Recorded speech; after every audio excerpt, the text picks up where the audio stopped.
बिस्मिल्लाहिर्रहमानिर्रहीम। अस्सलाम वालेकुम नाज़रीन, मैं हूं मोहम्मद आसम और आप देख रहे हैं वे सेल्फ एजुकेशन यूट्यूब चैनल।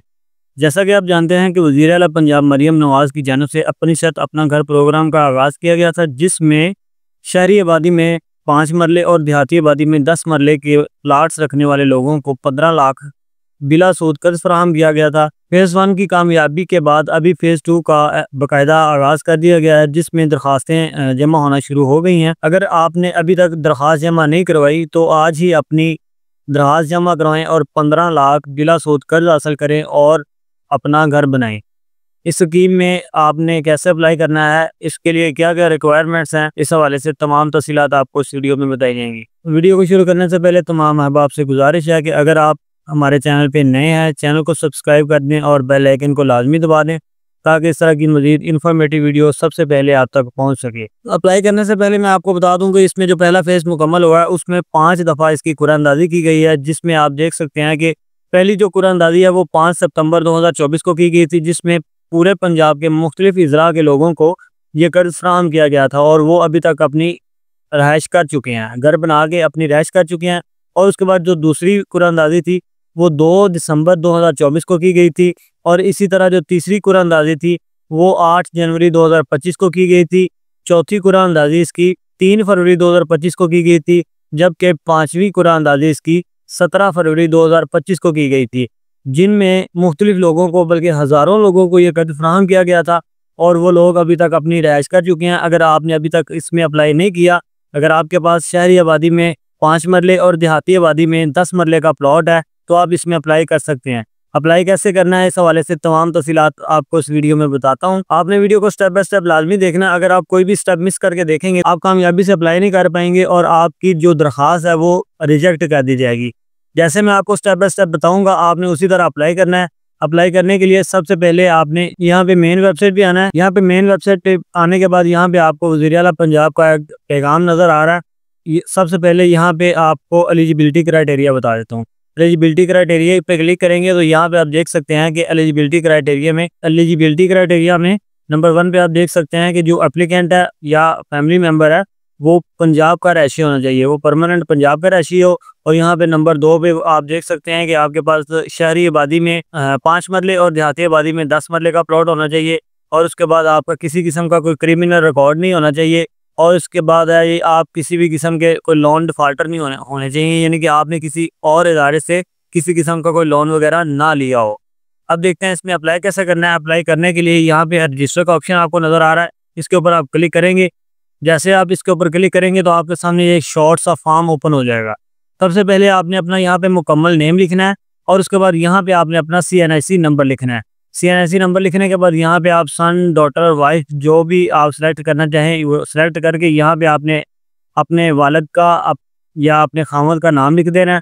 और उसके बाद यहाँ पे आपने अपने वालिद या खामद का शनाख्ती कार्ड नंबर लिखना है और उसके बाद यहाँ पे आपने जेंडर बता देना है। जेंडर बताने के बाद यहाँ पे आपने अपना ईमेल एड्रेस बताना है। अगर आपका ईमेल एड्रेस है तो आप लिख देंगे, अगर नहीं है तो आप इसको खाली छोड़ देंगे। और उसके बाद यहाँ पे है जी मोबाइल नंबर, जो नेटवर्क आप यूज़ कर रहे हैं यहाँ से आपने वो सिलेक्ट कर लेना है और यहाँ पे उस नेटवर्क का जो मोबाइल नंबर है आपका यहाँ पे वो लिख देना है। उसके बाद यहाँ पे आपने अपनी मुतलका डिवीज़न सेलेक्ट करनी है कि आपका जो डिस्ट्रिक्ट है वो कौन सी डिवीज़न में आ रहा है। यहाँ से आप डिवीज़न सेलेक्ट कर लेंगे। उसके बाद यहाँ पे आप अपना जो मुतलका डिस्ट्रिक्ट है आप यहाँ से डिस्ट्रिक्ट सेलेक्ट करेंगे और उसके बाद यहाँ से तहसील है, आप यहाँ पे अपनी मुतलका तहसील सेलेक्ट कर लेंगे। तहसील सेलेक्ट करने के बाद यहाँ पे आप अपने शहर का नाम लिख देंगे। शहर का नाम लिखने के बाद यहाँ पे एक पासवर्ड आप रखेंगे, कोई भी अपनी मर्जी का पासवर्ड आप यहाँ पे रख देंगे और यहाँ पे कंफर्म पासवर्ड करके यहाँ से आप इसको रजिस्टर कर देंगे। जैसे आप रजिस्टर करेंगे तो आपका जो अकाउंट है वो रजिस्टर्ड हो जाएगा। रजिस्टर्ड होने के बाद यहाँ पे आपने अपना लॉगिन कर लेना है।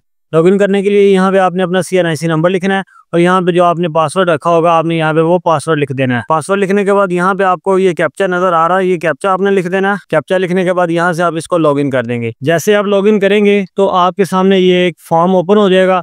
यहाँ पे आप देख सकते हैं कि 2-3 सवालात हैं जो आपने यहाँ पे टिक करने हैं। ये तमाम सवालात आपने टिक लाजमी करने हैं, यहाँ पे भी आपने टिक करना है और यहाँ से आपने प्रोसीड पे क्लिक कर देना है।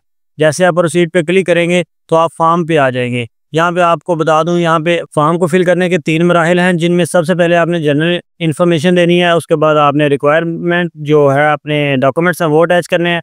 उसके बाद रिमार्क्स आपने ओके कर देना, सेंड कर देना। जनरल इन्फॉर्मेशन में आपने क्या लिखना है, यहाँ पे थोड़ा सा नीचे आएंगे तो यहाँ पे आपका जो नाम है वो शो हो रहा होगा, आपका CNIC नंबर शो हो रहा होगा, और उसके बाद यहाँ पे आपका मोबाइल नंबर वगैरह शो हो रहा होगा। और यहाँ पे अगर आपके पास कोई अल्टरनेटिव मोबाइल नंबर है तो आप यहाँ पे वो लिख सकते हैं। और उसके बाद यहाँ पे आपने अपनी डेट ऑफ बर्थ लिख देनी है। डेट ऑफ बर्थ लिखने के लिए ये आपको कैलेंडर का निशान नज़र आ रहा है, इसके ऊपर आप क्लिक करेंगे और यहाँ से आप अपनी जो डेट ऑफ बर्थ है, आप अपनी डेट ऑफ बर्थ सेट कर देंगे। डेट ऑफ बर्थ के हवाले से आपको बता दूं कि अगर आपकी उम्र 55 साल से ज़्यादा है तो फिर आप इसमें अप्लाई नहीं कर सकते। अगर आपकी उम्र 55 साल से कम है तो फिर आप इसमें अप्लाई कर सकते हैं। ये सेलेक्ट करने के बाद यहाँ पे इस दुआजी हैसियत आपने अपना मैरिटल स्टेटस बता देना है। और उसके बाद यहाँ पे वो पूछ रहा है पेशगी कद, क्या आपने पहले कोई लोन वगैरह लिया हुआ है। अगर आपने लिया हुआ है तो यस लिखेंगे, अगर नहीं लिया तो यहाँ पे नो लिखेंगे। जैसा कि मैंने पहले भी बताया कि अगर आपने पहले कोई लोन लिया हुआ तो फिर आप इसमें अप्लाई नहीं कर सकते। अगर आप करेंगे तो आपकी एप्लीकेशन रिजेक्ट कर दी जाएगी। और उसके बाद यहाँ पे मज़ीद नीचे है, यहाँ पे डिवीज़न है, डिवीज़न और यहाँ पे डिस्ट्रिक्ट है, और उसके बाद यहाँ से तहसील और यहाँ पे सिटी, ये चीज़ें आपने लिख लेनी है। अगर आपकी ना शो हो रही होगी तो यहाँ पे लिखने के बाद यहाँ पे आपने अपना जो एड्रेस है वो एड्रेस मुकम्मल लिख देना है। अगर आपका करंट और परमानेंट एड्रेस सेम है तो आप यहाँ पे सिलेक्ट कर देंगे। करने के बाद आपसे वो प्रॉपर्टी की इंफॉर्मेशन पूछ रहा है, यानी कि आपकी जो प्रॉपर्टी है वो किस एरिया में है, रूरल में है या अर्बन में है, शहरी है या देहाती आबादी में है। हमारी जो प्रॉपर्टी है वो देहात में है, यानी कि गांव में है। यहाँ पे हम रूरल सेलेक्ट कर लेंगे। और उसके बाद यहाँ पे आपसे पूछ रहा है दस्तयाब प्लॉट का साइज़। आपने अपने प्लॉट का साइज़ बता देना है, जितने मरले का आपका प्लॉट है। जैसा कि मैंने आपको पहले भी बताया कि शहरी आबादी में 5 मरले और देहाती आबादी में 10 मरले का प्लॉट होना आपके पास ज़रूरी है। हम अपनी मुतलका जो एरिया हम वो सेलेक्ट कर लेंगे। उसके बाद यहाँ पे मलकियत की किस्म, यानी कि आपके पास इस प्लॉट की रजिस्ट्री है, ऑनरशिप डॉक्यूमेंट है, कोई फ़र्द है या कोई अलॉटमेंट लेटर है या इस तरह का कोई एफिडेविट वगैरह है, आपने यहाँ पे वो सिलेक्ट कर देना है। हमारे पास रजिस्ट्री है, यहाँ पे रजिस्ट्री सेलेक्ट कर देंगे। और उसके बाद यहाँ पे डिवीज़न है, अगेन डिवीज़न यहाँ पे सिलेक्ट कर देंगे। और उसके बाद यहाँ पे डिस्ट्रिक्ट है, आपने यहाँ पे अपना मुतलका डिस्ट्रिक्ट सेलेक्ट कर लेना है। और उसके बाद यहाँ पे है जी तहसील, यहाँ पे आपने अपनी मुतलका तहसील सेलेक्ट कर लेनी है। और यहाँ पे आपने अगेन अपना जो सिटी है, प्लॉट का सिटी है, यहाँ पे वो सिलेक्ट कर लेना है, वो लिख लेना आपने। और उसके बाद यहाँ पे आपने अपने प्लॉट की लोकेशन यहाँ पे लिखनी है।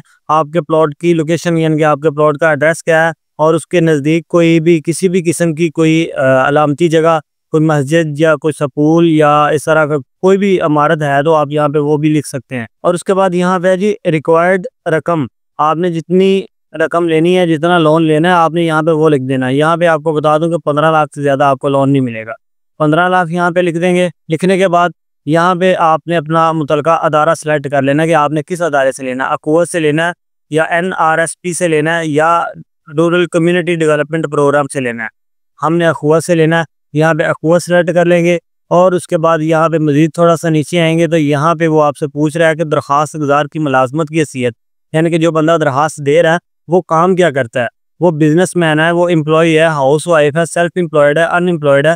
यहाँ पे आपने मुतलका ऑप्शन को सिलेक्ट कर लेना है। मुतलका ऑप्शन को सिलेक्ट करने के बाद यहाँ पे आपने यहाँ पे वो आपसे पूछ रहा है कि दरख्वास्त गुजार की रहाइश की हैसियत क्या है, कि वो पहले कहाँ पे रह रहा है, फैमिली शेयरिंग है या रेंटल है, किस जगह पे वो रह रहा है।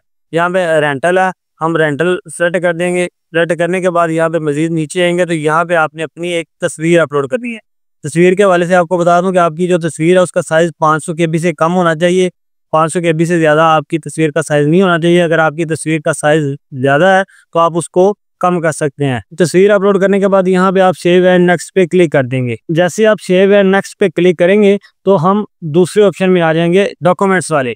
यहाँ पे आपने अपनी जो डॉक्यूमेंट्स हैं, अपनी प्रॉपर्टी के डॉक्यूमेंट और अपना जो CNIC आपका, यहाँ पे आपने वो अपलोड करना है। सबसे पहले ओनरशिप डॉक्यूमेंट है, यहाँ पे आपने अपनी जो प्रॉपर्टी की रजिस्ट्री है आपने यहाँ पे वो अपलोड कर देनी है। और उसके बाद यहाँ पे CNIC है, आपने यहाँ पे CNIC की फ्रंट साइड अपलोड कर देनी है। और यहाँ पे आपने नीचे वाले ऑप्शन में CNIC की बैक साइड अपलोड कर देनी है। तमाम डॉक्यूमेंट अपलोड करने के बाद यहाँ पे आपने सेव एंड नेक्स्ट पे क्लिक कर देना है।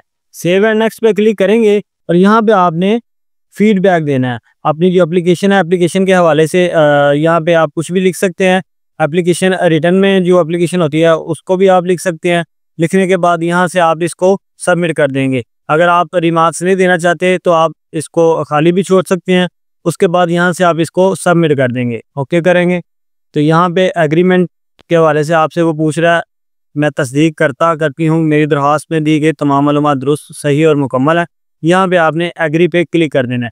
जैसे ही आप एग्री पे क्लिक करेंगे आपकी जो एप्लीकेशन है वो सबमिट हो जाएगी। यहाँ पे आप देख सकते हैं हमारी जो एप्लीकेशन है वो कामयाबी से सबमिट हो चुकी है।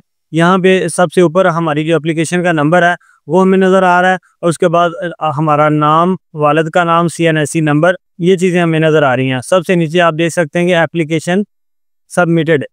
इसके बाद जब आपका कुरानंदाजी में से नाम निकलेगा, आपकी एप्लीकेशन निकलेगी, आपको अदारे की जानिब से हमने अखुवत सेलेक्ट किया है। अगर आप किसी दूसरे अदारे को सिलेक्ट करते हैं तो आपको मुतलका अदारे में से कॉल आएगी। उसके बाद आपके जो डॉक्यूमेंट्स होंगे वो आपसे रिक्वायर्ड करेंगे, वो जमा करवाएंगे आप, और उसके बाद आपको लोन मिल जाएगा। उम्मीद है आपको वीडियो अच्छी लगी होगी। इस हवाले से अगर आपका कोई सवाल हो तो आप कमेंट सेक्शन में पूछ सकते हैं। मिलते हैं आइंदा किसी नई वीडियो में किसी नए टॉपिक के साथ।